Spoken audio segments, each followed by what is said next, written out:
Exactly. Yeah, there's so much that goes into that. And I think you mentioned feeling like a counselor sometimes. I do as well. And you're right. When people are going through this process, they need someone that'll listen. And it can be very, very overwhelming on the other end of that line. And you have to be prepared for that.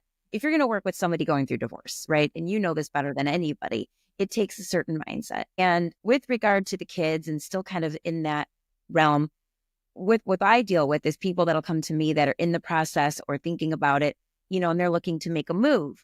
Okay, great. So what are you allowed to do? Because I remember I think it's still in play, is it like the 100-mile rule 100-mile rule, yeah, yeah, from the yeah. marital home, correct? Yeah, it's from where they are at the time. Right. And, keeping things like schools, like I know the court holds that in high esteem. They want to keep, if they can, stay in the same school, keep their life as normal as they possibly can. Do you see a lot of issues with people because I've had situations where, because it's a divorce, because someone is feeling so broken, they want to go towards where family is. So family might be outside of that realm.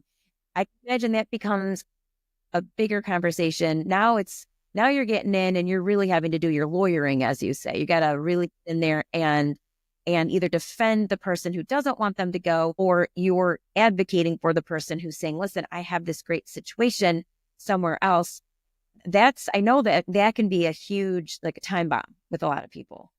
It can, yeah. And you would think, just sort of in the abstract, people should be able to move, right? I mean, it shouldn't be like impossible. You're not allowed to ever leave Sterling Heights just because you're in Sterling. It's kind of unrealistic to just say we're never leaving this city just because we're getting divorced and losing some of control over those decisions. Mm-hmm. But you also don't want the other parent doing it out of spite, or they're going to move 40 miles away, which, I mean, 40 miles is a long ways in the Metro Detroit. I mean, that could be over an hour drive easily, right? I mean, it depends on the traffic. So it's definitely challenging. It certainly is. There's a group of people that they're getting divorced. They need their family, and their family might be in another state. Mm-hmm. And then what do you do? I mean, you got to try to encourage them to work that out. Right. You're going to have to encourage the parent left behind to see that maybe this is best for the kids. Maybe they're not that involved in their lives anyways, and this makes sense. Or if this is just something where there's no agreeing on it, you got to try to help them figure it out.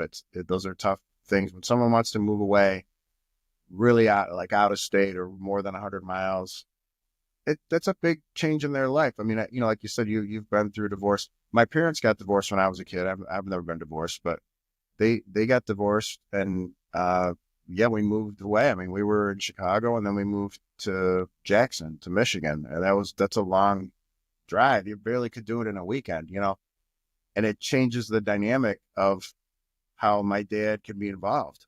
It just did. It changes everything. But it wasn't really the wrong thing to do, I don't think. It just kind of depends on the family and the people and what's exactly going on. But yeah, those are tough. The move away things are tough. I think, the beginning stages, you just want to keep everything where it is because there's enough going on without people moving and making changes. You want to try to keep status quo as best you can, but at some point, those kind of things have to be figured out. If you have to, you have a court decide it, but they don't want to decide that stuff. Right. They That's don't know. tough.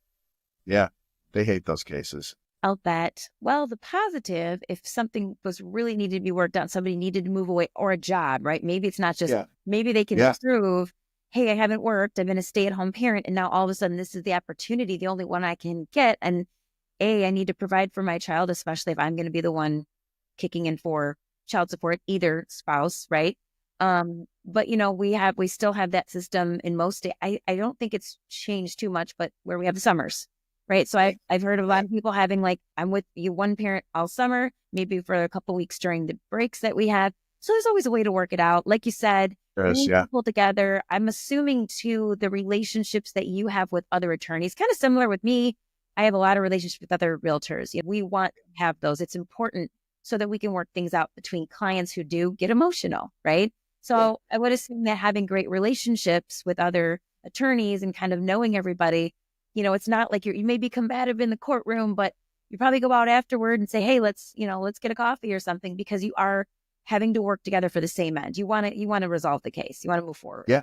Yeah, you're right. Absolutely. It's a good point.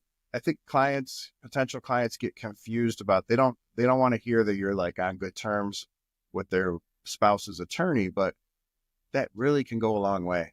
Sometimes you got to work things out. You need each other sometimes. Sometimes it's the two lawyers against the court in a weird way. You got to sometimes deal with that. And it really can be a benefit to know those people. That makes our job easier because we know anybody that does divorce work, we know who they are. We have a relationship with them. They respect us. They trust us. There's plenty of lawyers that are doing divorces that don't really do a lot of divorce work. I can't do anything about that. But the ones that we know, we go to seminars with them. We go to meetings with them. The midwinter seminar that I do, we go, we were just in Costa Rica together with a bunch of divorce lawyers. And, it's great. You can get along with anybody if you're sitting on the beach, so it's a good thing. I don't think it's to be feared that the other lawyer. That's a good thing almost every time. But it helps. It's another reason to hire somebody that does this type of work as opposed to just they do sort of a little bit of everything.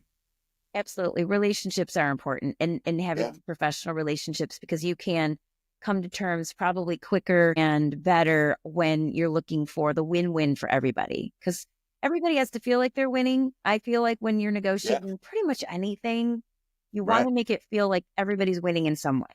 So when you got two attorneys that can come together and sit down while everyone's in their separate room and they kind of come together, it's great. I think, and I'm sure you have referral partners for, maybe someone isn't a good fit, or maybe it's a female and you're like, I think you'd be really suited with someone in our office, but, we mainly support men here. It's not that we can't support you as well. You might want to, look into, this office or this person or, different scenarios. I know I have attorney friends and they constantly are like, oh no, we refer to each other all the time.